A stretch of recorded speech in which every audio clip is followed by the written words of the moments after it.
Whether you're a skeptic or a believer, join me, Rob McConnell, as together we'll investigate the world of the paranormal and the science of parapsychology here on the X-Zone Radio TV show on XZBN and the X-Zone TV channel on Simul TV. Since 1990, the X-Zone Radio TV show has been the place where people dare to believe and dare to be heard. Together, we'll investigate UFOs, aliens, ghosts, Bigfoot, psychic phenomenon, lake monsters, conspiracy theories, government cover-ups, the truth embargo, alien abductions, ESP, haunted locations from around the world, and so much more. With over 28 years of broadcasting and more than 4,500 individual guests, the X-Zone is truly a place where fact is fiction and fiction is reality, as evidenced by the credibility, integrity, and professionalism of the guests that we bring to our international audience. If you have seen a UFO, had a close encounter, seen a ghost, Bigfoot, lake monster, or a story that you would like to share or have investigated, contact me, Rob McConnell, by sending me your email to xzone@xzoneradiotv.com, or you can call toll-free 1-800-610-7035, extension 143, and on Skype, X-Zone Radio TV. For more information on the X-Zone Radio TV show with yours truly, Rob McConnell, visit www.xzoneradiotv.com or www.xzonetvchannel.com or simultv.com and xzbn.net. Until next we meet here in the X-Zone from our broadcast center and studios in Hamilton, Ontario, Canada, always remember, X-Zone Nation, keep your eyes to the sky and your heart in the light.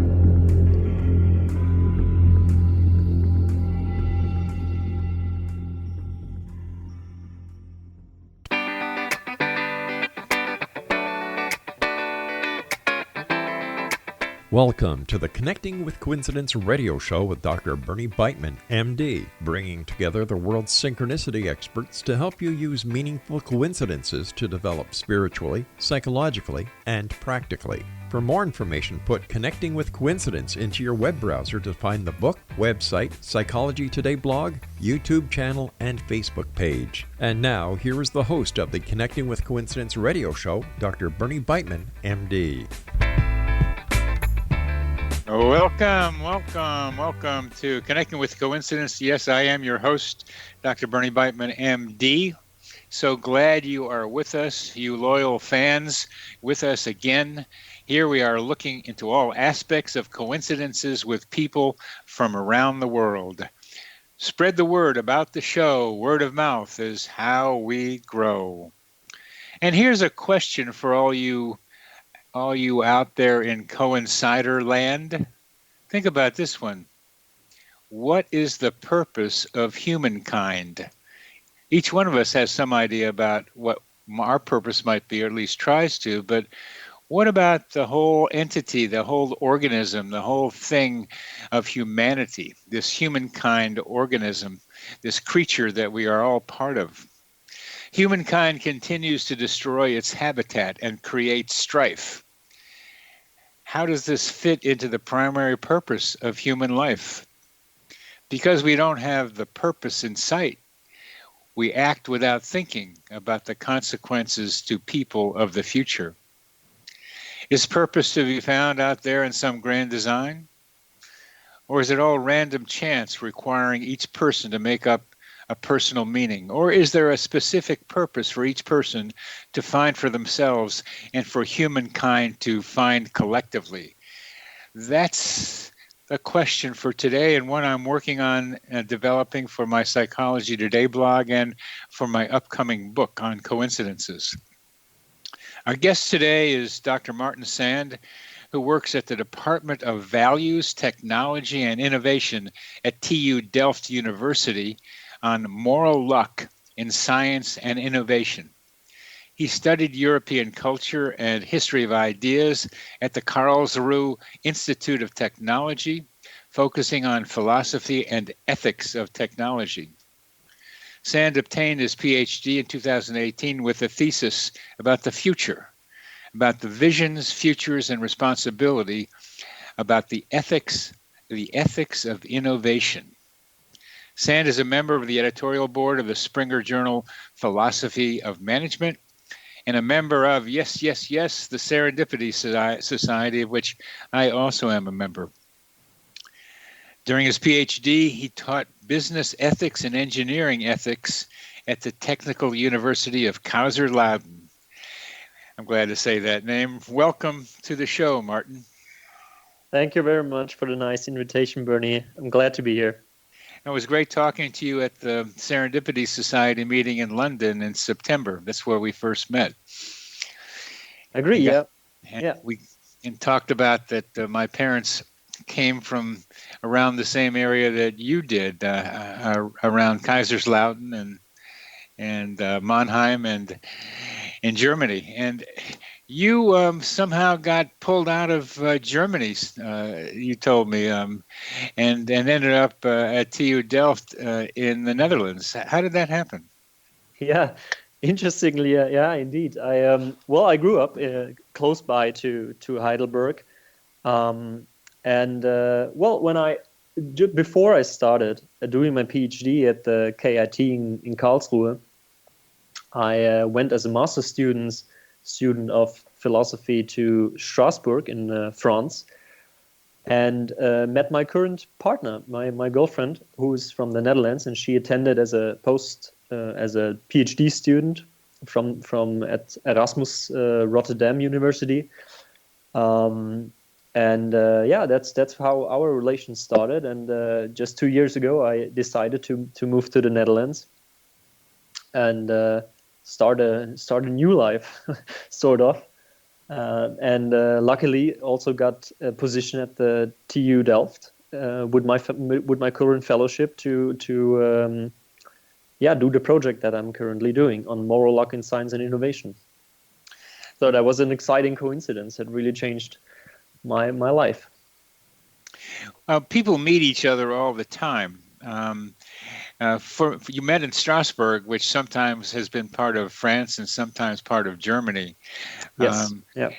My mother's parents were married in Strasbourg on what became my birthday, February 27th. And of course, they didn't know that was my birthday when they got married. But it's one of those fun things now that you had quite a coincidence in Strasbourg where you met your wife. Now, was there anything dramatic about that meeting that was out of the ordinary? Did people introduce you, or did you meet somehow in some strange way? Well, there was a summer school, a lot of young scholars that were dealing with broadly conceived ethical questions in a European context. Were meeting there, and Strasbourg, because of the history that Strasbourg has with being so close to the German-French border, and because it's the seat of the European Parliament, there is one part of the European political system. It is a typical meeting place of organizations that want to bring scholars from Europe together. So it was not particularly not a particularly exciting. A lot of people were there in our age, but as a person, of course, my partner is a very exciting person. Not someone, I would say, not someone that you meet everywhere. A very unique person. So how did you meet her at this conference? Actually, I came a bit late. I came directly from another conference in Berlin and entered the introductory lecture a bit too late, so all eyes were on me. Everyone was staring at me, and I was so tired that in this introductory lecture, which everyone was engaged in, I almost fell asleep. And some people, including my girlfriend, also recognized that, and that's what she pressed me on then later on in the week. But you didn't know her when you walked in, did you? No, I didn't. No. So how did she end up pressing you about sleeping? we then in the course of the week we went out in the evenings and had a couple of beers and then how did it happen that you went out? That's that first meeting with her is what I'm asking about. That is a good question. I can't recall the details anymore, but we were at a certain point. We decided that we will be going out. And that's the question. Is when we talk about coincidences that are kind of dramatic, it's that what brings the two people together, and you can't remember, and that's okay. But that's what I'm trying to ask you about. But let me ask another question. We're both members of the Serendipity Society, and one of the questions for the society is what do we mean by serendipity, and would you call this meeting of your girlfriend then serendipity? I always associate serendipity more with scientific discoveries, so with new insights, new findings, and not any kinds of events. So I would not consider this as a particular serendipitous instance. There are serendipity stories, a movie called Serendipity about romance. That's a romance one, where a person writes her name on a bill, and maybe a $5 bill, and wants to see if the guy she first met will find it. And the whole movie is about the two of them finding the bill again, and she finding a book that he had inscribed. So the word serendipity in the general public is used in a broader way. Mm-hmm. But for you, it's scientific discoveries, and something narrower. Yeah, it's a narrower definition. Okay, and I want to get that straight. And when you talk about serendipity in science, what do you mean? A typical example for me of a serendipitous discovery in science is penicillin. That is really a paradigm case of a serendipitous discovery. We'll go into the detail of Alexander Fleming and that one, because it's one of the best stories there is. Not only the discovery by Fleming, but also the whole history of the production of penicillin is a story worth going through. But what, generally speaking, when you define serendipity in science and technology, what do you mean? I'm very appealed to the way the Pek van Andel, also one of the yes, I see. Participants. Hard to forget him. Yes, sir. Yeah, hard to forget. One of the participants of the Serendipity conference last year in London always calls it the unsought finding, something that you haven't been looking for, and you stumble upon, and okay, that's one of the potential definitions. Yes, I know, but I'm trying to see what you have. We're coming to the end of this segment. You're listening to Connecting with Coincidence. I'm your host, Dr. Bernie Beitman, MD. We are talking with philosopher Martin Sand.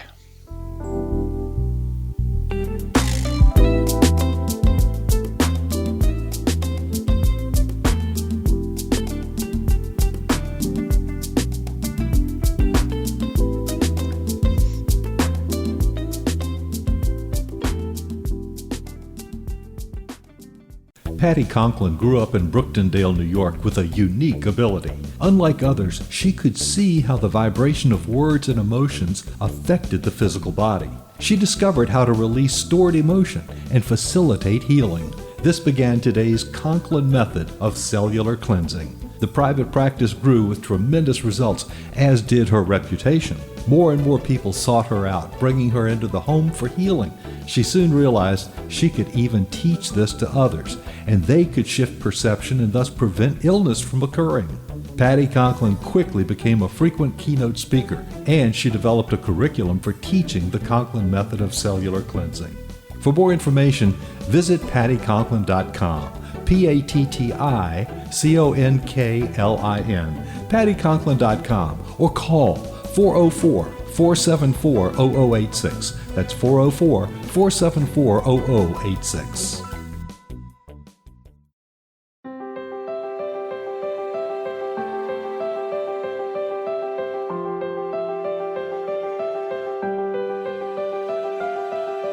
Mission Evolution is dedicated to the well-being of the planet and animals, as well as the evolution of humankind. One major factor threatening all three is increasing toxicity. Heavy metals and other environmental toxins are poisoning our bodies, deteriorating our brains, blocking our spiritual connection, and shortening our lives. Yet these poisons are extremely difficult to remove. I'm Gwilda Wiyaka, and I recently became aware of a product created from the marriage of nature and nanotechnology called Vitality. It's formulated from zoolite, whose crystalline structure binds toxins, gently carrying them out of the body. The light is only as clear as the window through which it shines.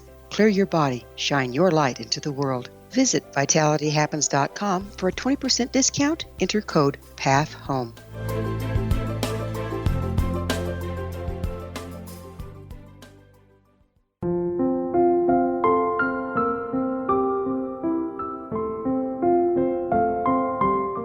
I am Dr. Carl O'Helvey, founder, president of a new cancer foundation focusing on evidence-based physical, mental, and spiritual interventions, including natural cancer cures, prayer, meditation, affirmations, nutrition, and other related holistic cancer prevention and cure modalities.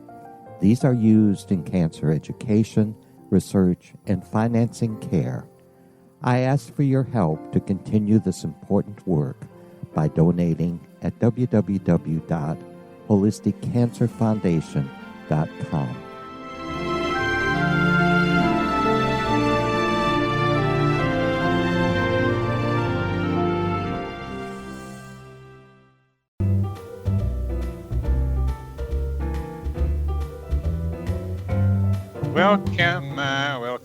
Welcome back to CC with BB. I'm your host, Dr. Bernie Beitman, MD. We were talking with Martin Sand, and we were going through some very important definitions. What do we mean by serendipity is one of them, and another is what we mean by luck. But let's do the fantastic story of Alexander Fleming and the discovery of penicillin. Martin, a lot of people still don't know that story. Why don't you tell us about it and why you got interested in it? I know Serendipity Society leader has written a dissertation on that subject, on penicillin and its discovery. But what's it to you? Describe it to us and what it means to you. So this is really a fantastic and a paradigm example for a serendipitous discovery, the discovery of penicillin, and often it is really reduced to the moment in which, or the circumstances in which, Alexander Fleming really came across this speck of mold in a petri dish in his laboratory in which he was working in the year 1928.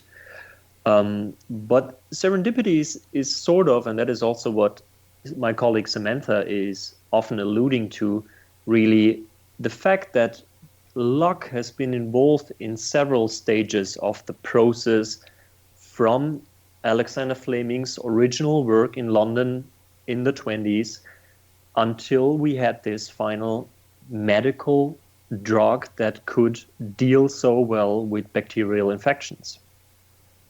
So we really have a complex narrative from Alexander Fleming doing work in antiseptic substances to having a final medical drug, a medical product that can easily handle bacterial infections, and that is a really striking paradigm case of serendipity.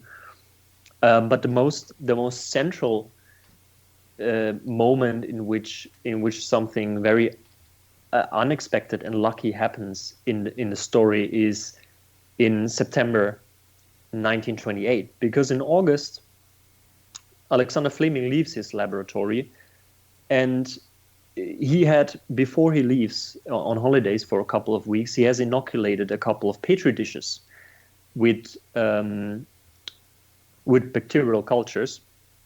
And while he's gone, he doesn't expect it. He returns after a couple of weeks, and a mold has infected one of those petri dishes. And so he returns and he has a look at the petri dish and first wants to discard the petri dish and thinks, well, there's nothing interesting that happens all the time, that a mold infects one of those petri dishes.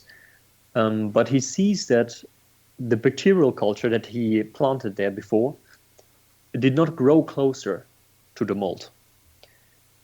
So he realizes that there's an antiseptic mechanism going on here. Because in 1921, he had mucus from his nose drop onto a petri dish and also created a halo of inhibition that he again saw in 1928 with the mold juice.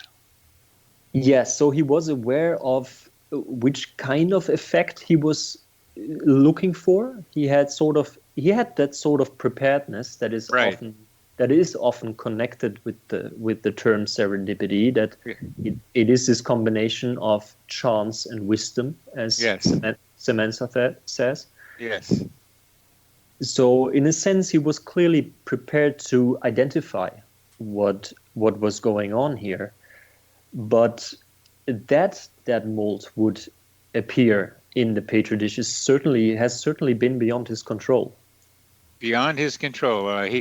That one of the characteristics of Fleming might have been his Scottish heritage, that he didn't throw everything away. He didn't clean up before he left.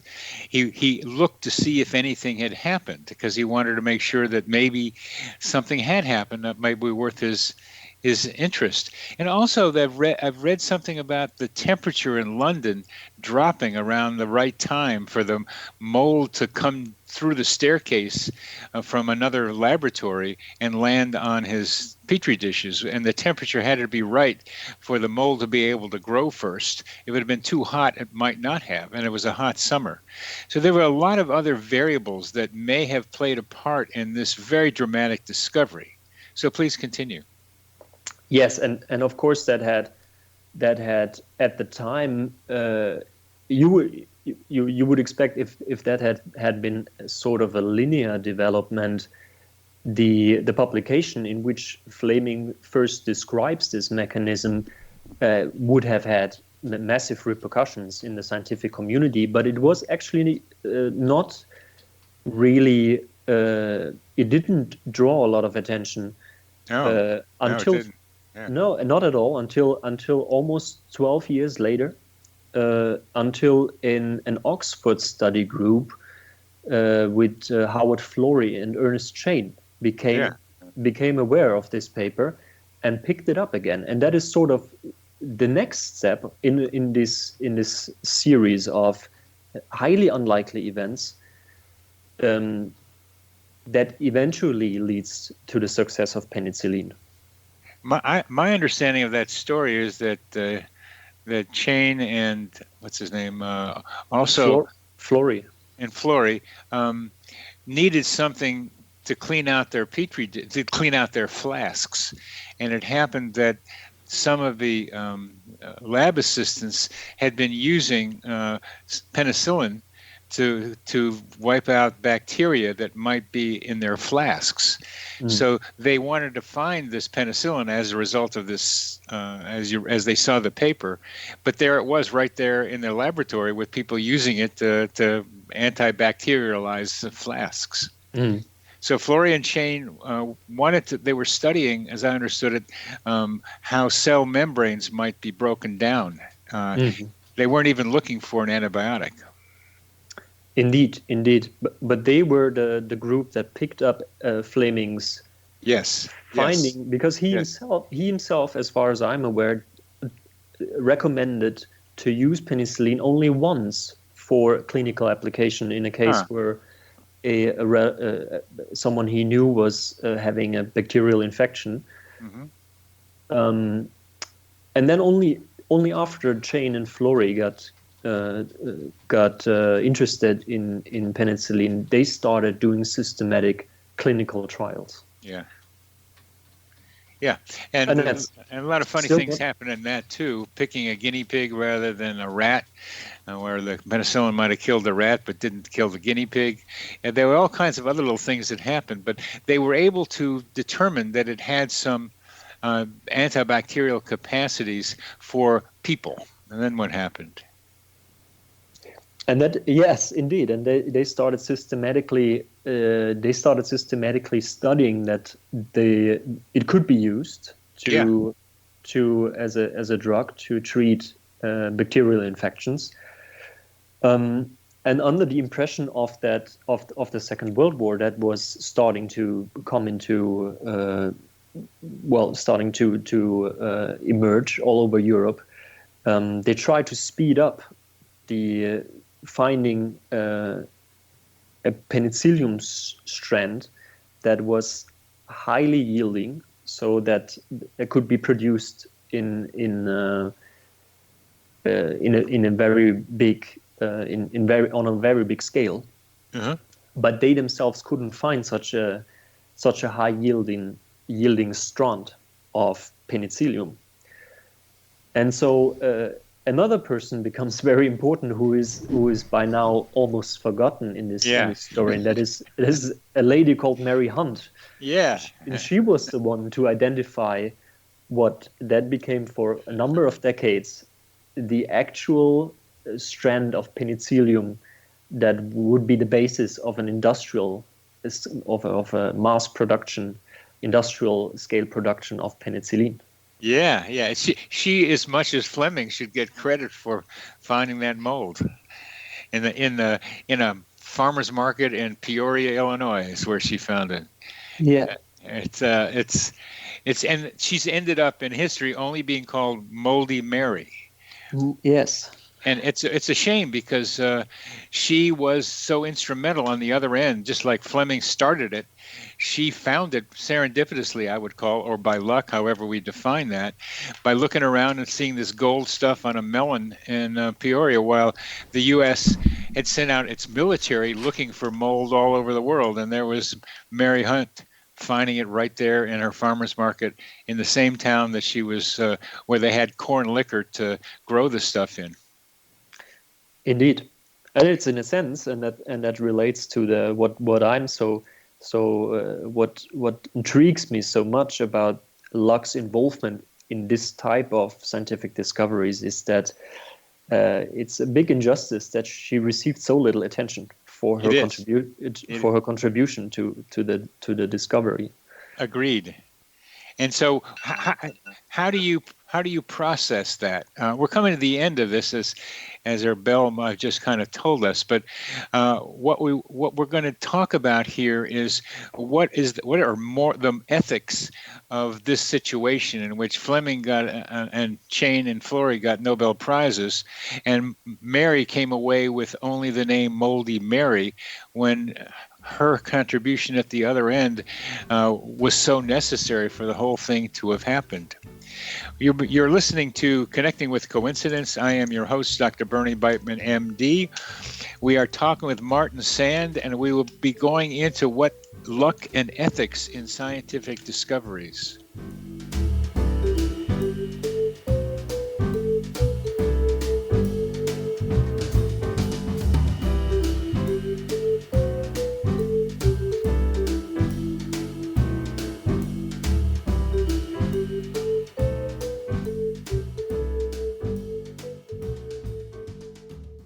Audience. If you have seen a UFO, had a close encounter, seen a ghost, Bigfoot, lake monster, or a story that you would like to share or have investigated, contact me, Rob McConnell, by sending me your email to xzone@xzoneradiotv.com, or you can call toll-free 1-800-610-7035, extension 143, and on Skype, X-Zone Radio TV.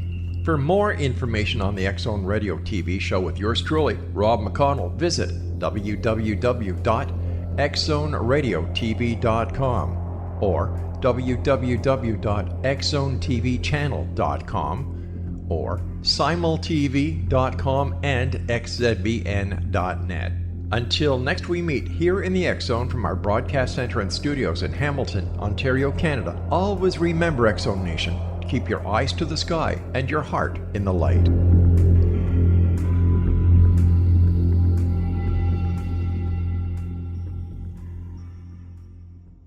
Join Patty Conklin and Healing Within Radio each week. More than entertainment, Healing Within offers educational, useful tools for everyday life. Listen for help overcoming fear, anxiety, and depression.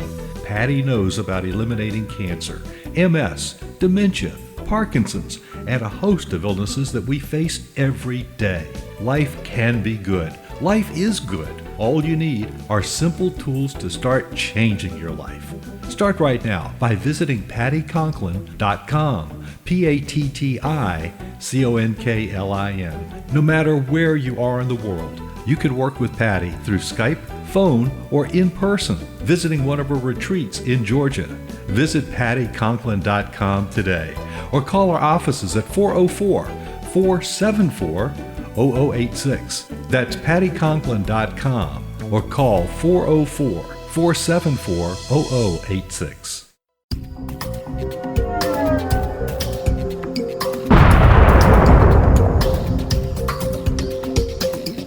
Coming soon to the X Zone Broadcast Network is A Different Perspective with me, Kevin Randall, as your host. We'll be taking a close look at what is happening in the world of UFOs today with side trips into the paranormal. Guests will range from those who are household names to those who have a different perspective on a variety of topics. No topic will be taboo, but there will be tough questions asked as we all search for the truth about UFOs, the paranormal, and those things that excite us. Sometimes we'll agree with a guest and sometimes we won't, but we'll try to keep the program topical. For those of you who would like to read, be sure to visit www.kevinrandall.blogspot.com and remember to listen to the other fine programs on the X Zone Broadcast Network at www.xzbn.net.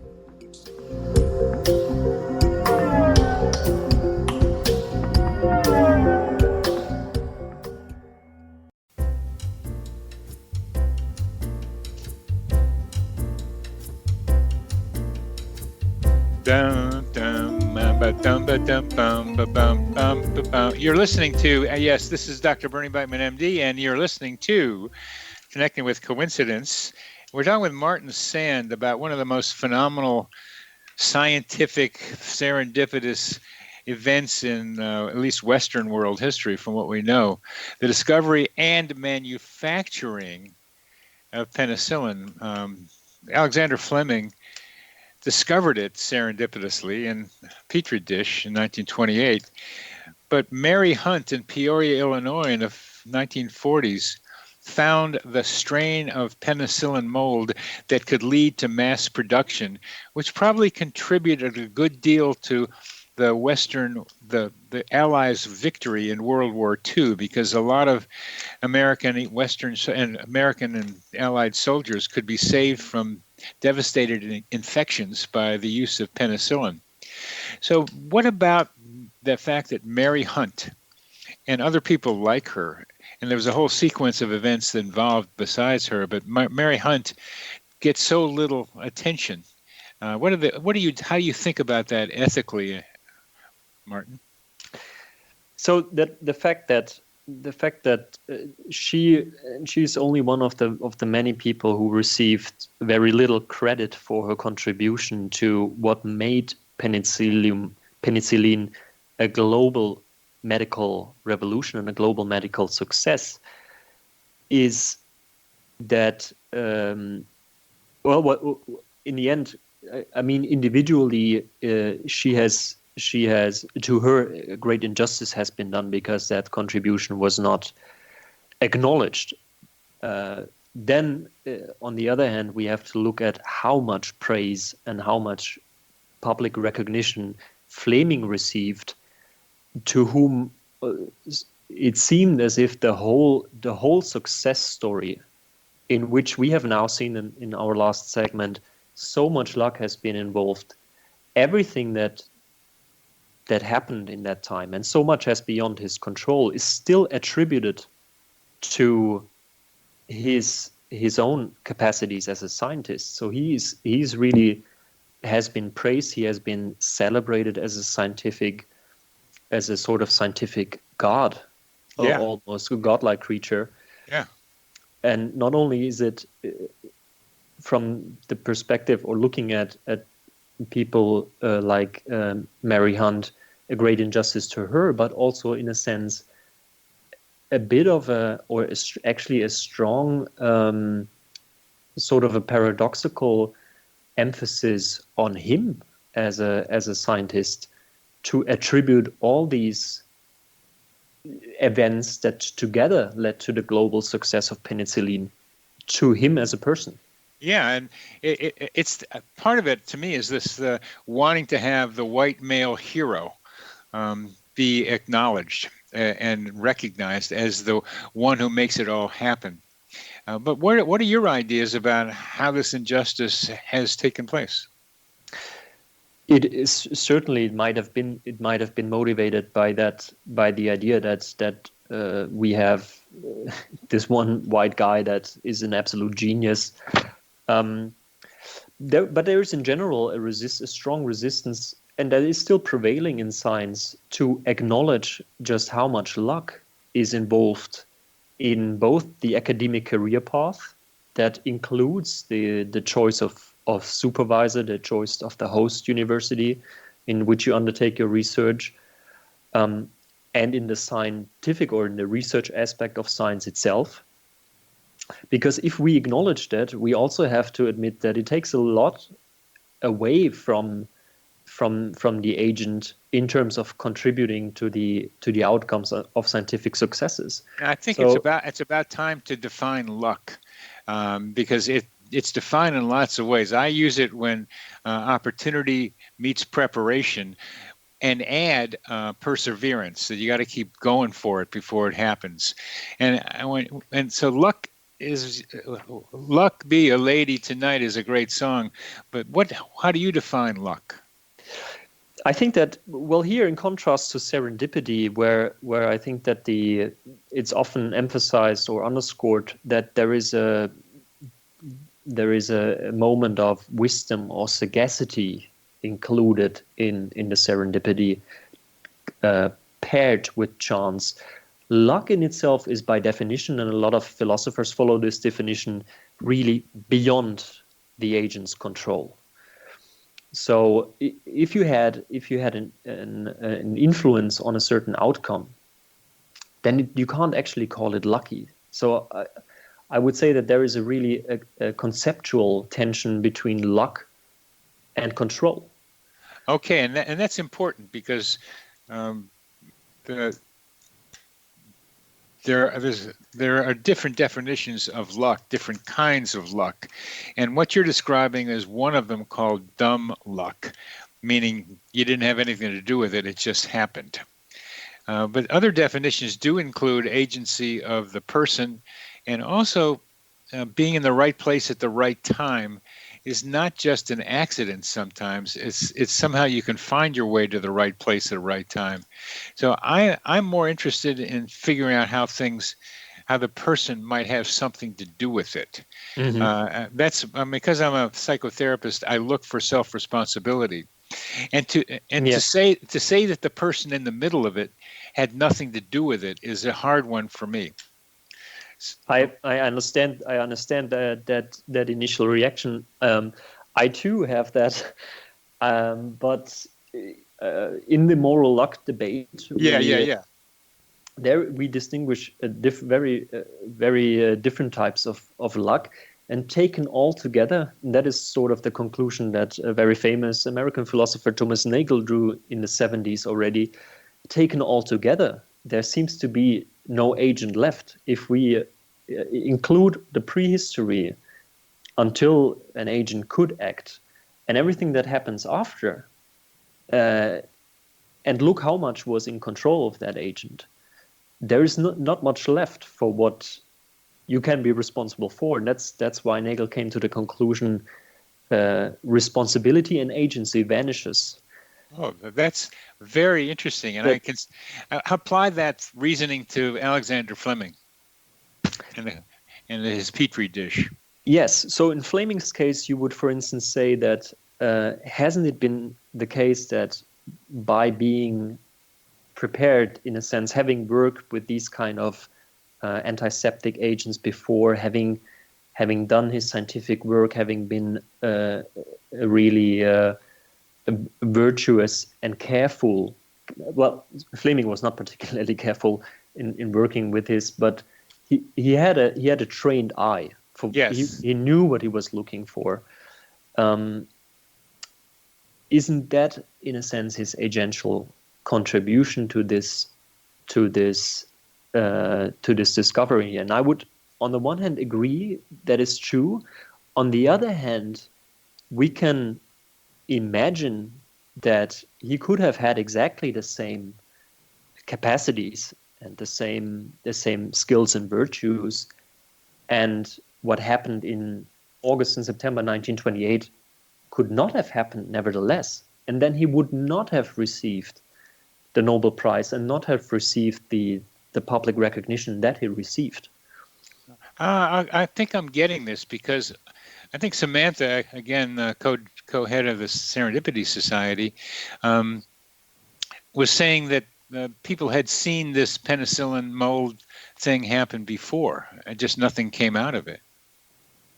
It has been perceived before, sort of a similar process. They also didn't really identify the gravity of what they were seeing. Well, neither did Fleming. Neither did Fleming. He also didn't immediately apply it into a clinical or translate it into the clinical context. Well, I'm beginning to see what you're talking about, because Fleming, like those before him, could have been made this discovery, written the paper, and nothing happened. But because Florey and Chain needed something in their studies, and it just happened to be around, I thought, in flasks at Oxford, that led to the next step. But without Mary Hunt, it would never have really happened. Even worse, Bernie. In the end, Fleming could have been looking for exactly this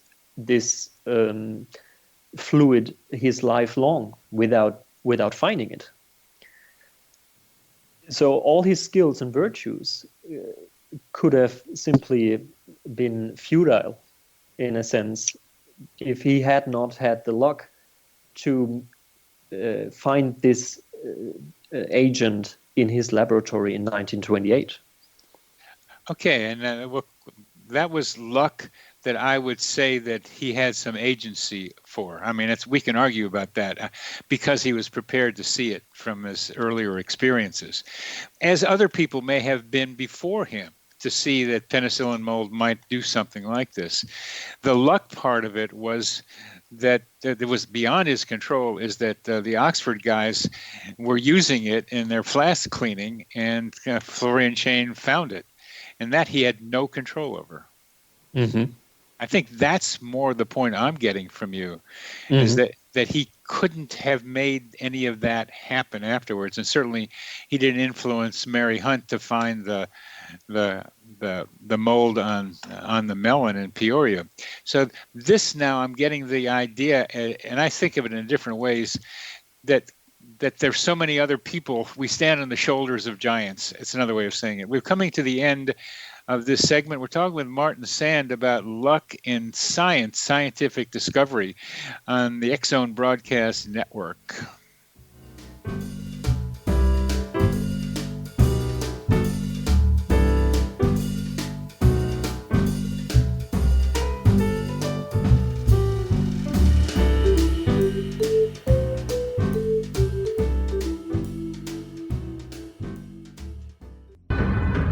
If you are looking for a safe, zero-calorie natural option to the harmful artificial sweeteners on the market today, Just Like Sugar is what you're looking for. Just Like Sugar is a wonderful natural alternative for those health-conscious people who choose a calorie-restricted diet with a great, pure, sweet flavor that tastes just like sugar. Just Like Sugar is a great natural option for people suffering from diabetes and may be useful in restricted diet programs where standard sugars are not allowed and does not cause a laxative effect of some other sweeteners. Just Like Sugar comprises a perfect blend of chicory root fiber, natural calcium, natural vitamin C, and Just Like Sugar's sweetness comes from the natural flavors from the peel of the orange. Just Like Sugar is a natural alternative to harmful artificial sweeteners and will change the way that you believe all natural sweetener products taste. Just Like Sugar is available at your local Whole Foods markets, Wild Oats markets, Henry's, Sun Harvest, and many other fine natural food stores in the U.S., Canada, and worldwide.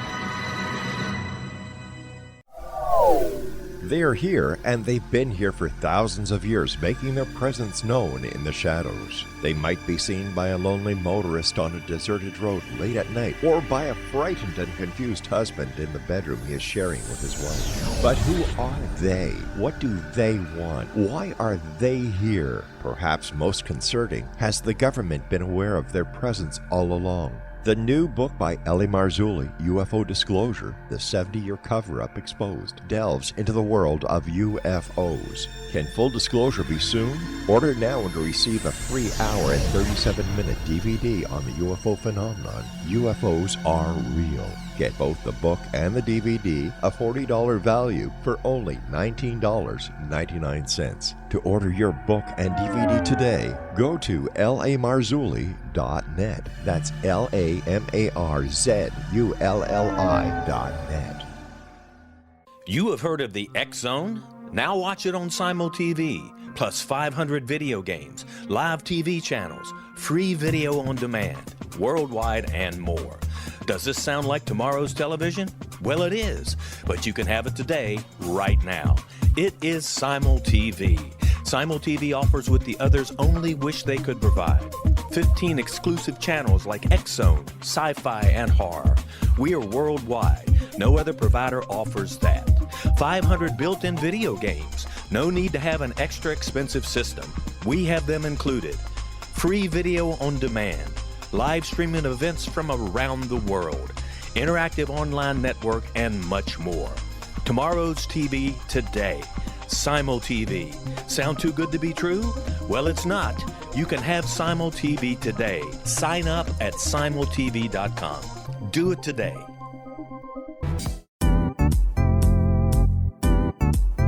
Memorable dynamic presentations are a not-so-secret weapon in the business world. Do you have a powerful message that must be shared, but you haven't found a way to deliver that message? Do you want to be known as a top public speaker who gets amazing results? Are you ready to create and deliver your powerful message? Thomas Hides can help you create and deliver your speech to get the results you desire. Visit iconquality.com. Did you expect your business to flourish, but instead it plateaued or didn't get off the ground yet? Would you like to achieve massive goals and discover new sources of income within your business? When you're ready to experience that type of success with fast results, Cindy Hendricks is the business coach for you.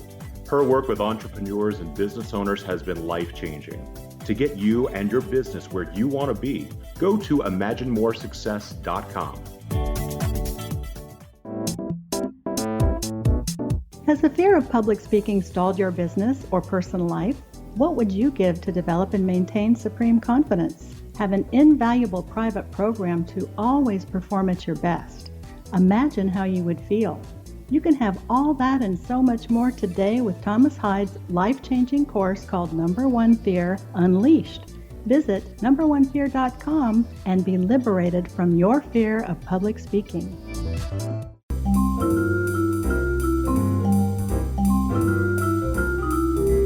Welcome back. Welcome back to CC with BB. I am your host, Dr. Bernie Beitman, MD. We're talking with Martin Sand about luck, and a particularly kind of luck that is focused on scientific and technological discoveries, and with the focus on Alexander Fleming and the discovery of penicillin. And Martin is saying that luck is beyond the agent's control. And this is a different definition from luck, which I've had, which is luck is opportunity meets preparation. Tell us more about what you mean by luck is beyond the agent's control, Martin. So, thank you, Bernie. This is what I believe really is this is why luck is, it is by definition that if someone could take an ordinary action like buying yourself a drink, you would not consider that as being lucky, because it has been within your control that you got a beer instead of a Coke, or vice versa. And so luck, I understand, is by definition beyond an agent's control, and because of that, it poses a particular challenge for the attribution of responsibility. Whatever is beyond the agent's control is not something for which the agent should be responsible. If we look then again into the case of Alexander Fleming, we will have to ask ourselves, if, having acknowledged now that so many people contributed to the global success of penicillin, why is he praised for it? Yeah. To the degree that he is praised for. Yeah. And I personally am also flipping back and forth between acknowledging that clearly that he did his work, he prepared himself by having studied antiseptic agents for a long time, while acknowledging at the same time, well, there was so much coincidence and so much chance involved in that whole process that I don't find an algorithm that could subtract one from the other to carve out what exactly precisely his agential contribution was and for which he's responsible. If we could find such a function, such a formula, that would be great. But in philosophy, we're still searching for it. Now, when you talk about ethics here, the ethics of attribution, I think, and before you do that, would you differentiate ethics from morality? I have a very broad definition. Well, I think that morality is more like a sum of values and norms that people have, while ethics is really the systematic study in order to find a consistent system of values and norms. Wow. So the ordinary and critical study and systematic approach to find a theory of values and norms that is consistent. Wow. Okay. Because that's not the definition I got. That morality is what culture tells you, and ethics is what you tell yourself. That's a simple version of it. But let's talk about morality or ethics, the ethics of attribution in scientific discovery. Go ahead. Yes. So in this case, we would look particularly at the concept of responsibility. This is the crucial one. And when we read about Fleming, we read, for instance, in an account from Bennett and Chung from 2001, that Fleming is an enduring role model for success in clinical research. Yeah. And then we have to wonder, how can that be? If we really discard the fact that the ultimate outcome of the discovery of penicillin cannot be wholly attributed to him. Yeah. Is then the only thing that he's a role model for really his skills and that he prepared? But that is not what you get the Nobel Prize for. No. So we have a complex narrative of the discovery of penicillin, and we have this what supposedly is this outstanding praiseworthiness of Fleming, and those pictures don't go together. No, they don't. And you find that, shall I say, unethical? I find it paradoxical. I find it deeply unsettling, but I also don't really have a solution to offer, to be honest.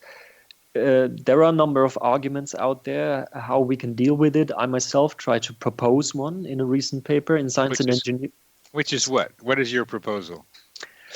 So what is, I think, at least an important first step is to make a clear conceptual distinction, which is what I haven't been doing now for the sake of simplicity. Yeah. But a clear conceptual distinction between reward, the Nobel Prize as a societal way of rewarding scientific excellence, and a more basic understanding of moral responsibility. And maybe those two different concepts, or these two different things, have different requirements. Maybe it is the case that to justify reward, we need a more tangible output. While when we talk about moral responsibility, we can be a bit more, let's say playful. We can just hypothetically assume what someone's moral responsibilities would be if certain things happened or did not happen, But this is not the way we can justify, I think, scientific reward. So, and this, both moral responsibility and reward is sometimes subsumed under the umbrella term responsibility. And there are important conceptual distinctions to be made. Yes, there are. And do you draw a conclusion? I think that's sort of a first step to disentangle this problem of luck and agency in science. But looking again at the bigger picture, it is a complicated. It's complicated, and philosophers tend to complicate things from my perspective. Just even looking at the definition of random in the Stanford Dictionary or Encyclopedia of Philosophy makes me crazy. I can't read it. It's like there's too many thises and that's and whats and ifs and maybes in it. That I'm a practical guy and have to come up with something that might be useful, and that's what I mean, useful. So what I'm getting from this discussion is a question more broadly about human responsibility itself. That if we say Fleming isn't responsible particularly for what happened with penicillin, it begins to question the responsibility of any of us in what we do in our lives. And while it's not the same thing, it brings up the question of free will. And I don't like the question, do we have free will or not? That's not the right question. It's how much free will do we have, is my opinion. So where does this luck idea begin to maybe generalize to you of no responsibility into the general living the life of our listeners? Yeah, so there is a close overlap between this moral luck debate, with which I'm concerned in my own research, and the freedom of the will debate, indeed, because we were talking about his skills and virtues before and the way he approached his experiments as his own agential contribution to the discovery. But we even here have to ask, how much was that actually not a product of his upbringing in England at the time? Yeah. Would he really have developed those capacities had he been born in a different country? So we engage here in a bit of counterfactual reasoning, and again the agency slips a bit through our fingers. We lose a grip on the agency part.